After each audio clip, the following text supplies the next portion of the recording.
Hello viewers, how are you? Welcome back. तो आज हम नॉर्मल सा जनरल बेसिक डिस्कशन लेके आए हैं रिगार्डिंग न्यूरोलॉजी। हम रोज बात करते हैं neuro health care tips.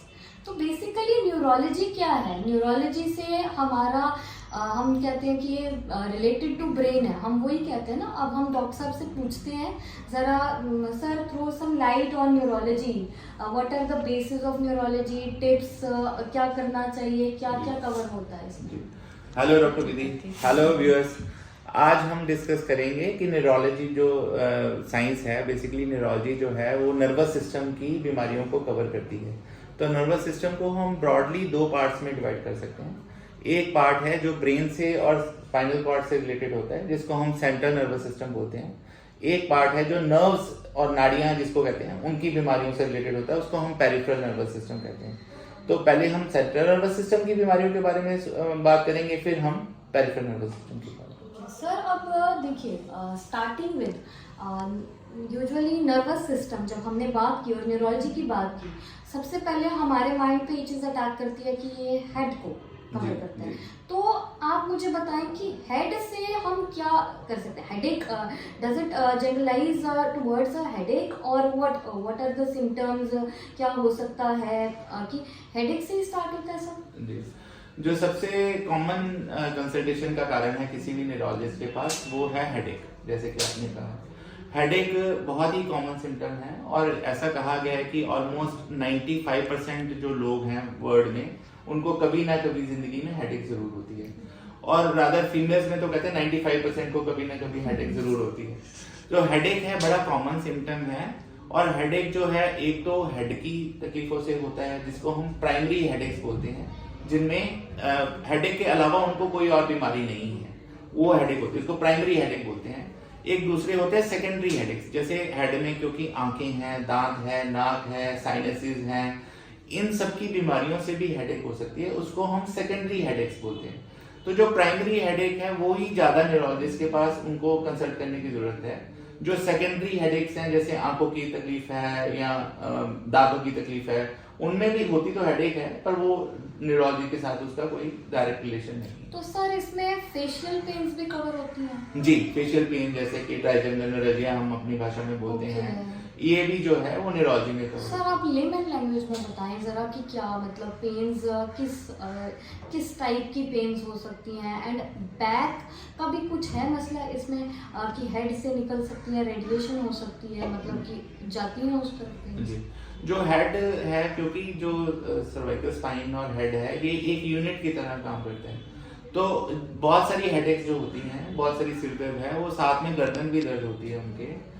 Even primary headaches में, जैसे कि डिप्रेसिव हेडेक है या टेंशन हेडेक है, जो हम आगे वीडियोस में पूरा डिटेल में डिस्कस करेंगे, उनमें सिर दर्द और गर्दन दर्द दोनों ही होते हैं। सिमिलरली कई लोगों को इवन माइग्रेन में भी सिर दर्द भी होती है और उनको गर्दन में भी दर्द होती है।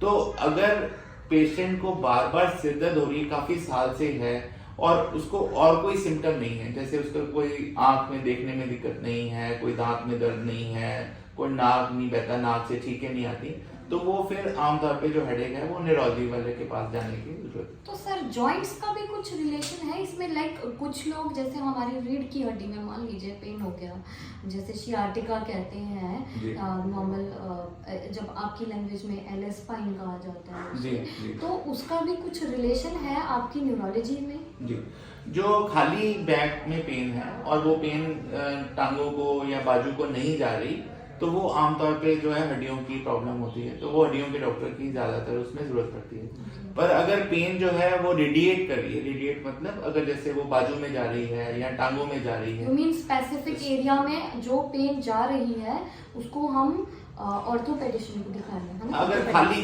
पीठ में दर्द हो रही है, ओके, तो वो ऑर्थोपेडिशियन को ही ज्यादा दिखाने की जरूरत है। पर अगर वो टांग रेडिएट कर रही है, टांग में जा रही है, बाजू में साथ में दर्द हो रही है, तो वो आमतौर पे नाड़ियों की प्रॉब्लम से होती है, तो वो आमतौर पे उसमें न्यूरोलॉजी वालों की जरूरत भी पड़ सकती है। सर आपने बात करी थी एक सेंट्रल नर्वस सिस्टम की, एक पेरिफेरल नर्वस सिस्टम, तो अब हम आते हैं पेरिफेरल नर्वस सिस्टम पे कि कौन कौन सी बीमारियां उसमें कवर हो सकती है, पेशेंट को क्या क्या प्रॉब्लम हो सकती है, ताकि थोड़ा एक अलार्म सेट हो जाए ना उस चीज।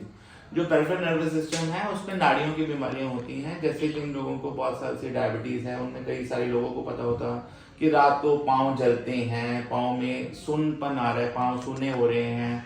इसके अलावा अगर जैसे पाँव में जलन होती है रात को सोते टाइम, तो वो सब जो बीमारियां हैं वो न्यूरोपैथी की तरफ इशारा करती हैं। जैसे चप्पल पहनते हैं पता नहीं चलता है, चप्पल पाँव में से निकल जाती है, चप्पल पहनते हैं तो जलन होती है, पाँव में चुभती है। ऐसी सब जो तकलीफें हैं वो आमतौर पे नाड़ियों की तकलीफ की तरफ इंगित करती है। जैसे हमारे एंकल्स में कईयों के पेन हो जाती है या कुछ ऐसे जी पैरेस्थीसियाज वगैरह। हाँ, जो पैरास्थीसिया है वो ज्यादातर करके वो न्यूरो की प्रॉब्लम से ही रिलेटेड होती है। Okay okay okay. So all in all ये सारा जस्ट हम न्यूरोलॉजी में लेके आते हैं, ठीक है ना।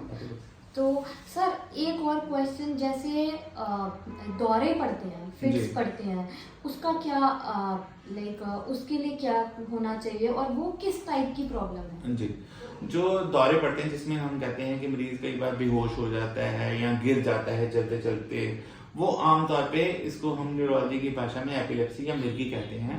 तो मिर्गी की बीमारी में मरीज को दौरे पड़ते हैं, एक ही तरह के उसको एक्शन होते हैं। जैसे कई बार उसकी एक हाथ या एक पैर जो है वो हिलने लग जाता है, स्टिफ हो जाता है, या पेशेंट चलते चलते गिर जाता है, बेहोश हो जाता है। ये सब जो है मिर्गी के लक्षण हो सकते हैं। तो ये इसके लिए न्यूरोलॉजी के डॉक्टर को दिखाना चाहिए। इसके अलावा कई लोगों को टेंशन से या परेशानी से भी इस तरह के दौरे पड़ते हैं, उसको हम सूडो सीजर बोलते हैं। सर तो is there some difference between bruxism and वो, मतलब ब्रक्सिज्म न्यूरोलॉजी इसमें एपिलेप्सी में होता है या फिर मतलब हर ब्रक्सिज्म को हम कह सकते हैं वो एपिलेप्सी है? नहीं, हर ब्रक्सिज्म जो है वो एपिलेप्सी नहीं होता। अच्छा। ब्रक्सिज्म में जो दांत जोर से बंद होते हैं वो बिना एपिलेप्सी के भी हो सकते हैं। उसका कुछ कारण? उसके कई कारण है। सबसे कॉमन तो एंजाइटी, टेंशन वगैरह है। इसके अलावा कई दवाइयों से भी जो इसके मसल्स की एक्टिविटी बढ़ जाती है, उससे भी दांत जोर से बंद होते हैं। सर पैनिक अटैक्स, कुछ लोग कहते हैं पैनिक अटैक आ गया। Panic attack, what are panic attacks? जी, पैनिक अटैक में एकदम से घबराहट होती है, पेशेंट को बहुत परेशानी होती है, पसीना आ जाता है। Basically anxiety. जी, एंजाइटी अटैक है, उसी को पैनिक अटैक। तो सर एक और प्रॉब्लम न्यूरोलॉजी में बड़ी कॉमन है, दैट इज स्ट्रोक। जी, स्ट्रोक के बारे में कुछ आप बताएंगे? जी, स्ट्रोक जिसको हम आम भाषा में अधरंग कहते हैं, जिसको पैरालिसिस बोलते हैं, उसमें मरीज के एक हिस्सा जो है काम करना बंद कर देता है। जैसे उसकी बाजू या पैर काम करना बंद कर देता है, या उसका बैलेंस खराब होना शुरू हो जाता है, या उसको एक तरफ को दिखाई नहीं देता ठीक से, या उसको थोड़ी देर के लिए नजर नहीं आता एक आंख से, या एक आंख से नजर आना बंद हो जाता है। ये सब जो है स्ट्रोक की या अधरंग की निशानियां होती हैं। ये एक न्यूरोलॉजिकल इमरजेंसी है, और इसमें क्योंकि ट्रीटमेंट जो है वो इस बात पे डिपेंड करता है कि आप कितनी जल्दी डॉक्टर के पास पहुंचते हैं।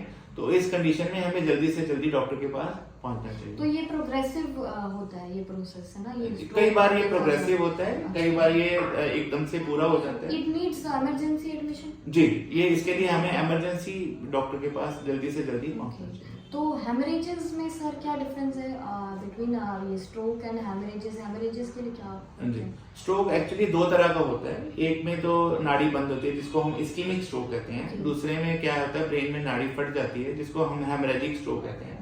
तो दोनों के लक्षण एक जैसे हो सकते हैं। इसका पता खाली जब हम इन्वेस्टिगेट करते हैं, सीटी स्कैन या एमआरआई करते हैं, उसी में चलता है कि ये हेमरेजिक स्ट्रोक है या इस्कीमिक स्ट्रोक है। तो इसका जो ट्रीटमेंट है वो इस बात पे ही डिपेंड करता है कि जो स्ट्रोक है वो किस तरह का है, हेमरेजिक स्ट्रोक है या इस्कीमिक स्ट्रोक है। तो कोई ग्लैंड वगैरह भी इन्वॉल्व होते हैं सारी चीज में? नहीं, पिट्यूटरी ग्लैंड को कहते हैं। नहीं, पिट्यूटरी ग्लैंड की बीमारियां अलग होती हैं, उसका स्ट्रोक के साथ कोई रिलेशन नहीं। ठीक है sir, thank you so much. Thank you viewers for watching all this. तो अब हम रोज़ बरोज़ आते रहेंगे, इस चीज़ को ज़्यादा एग्जैजरेटेडली बताते रहेंगे आपको अबाउट ये सारी डिजीज़ेस, सारे डिसऑर्डर्स के बारे में। और thank you so much. Please like करें, फॉलो करें, शेयर करें एंड सब्सक्राइब करें हमारा channel for more videos. Thank you so much, bye.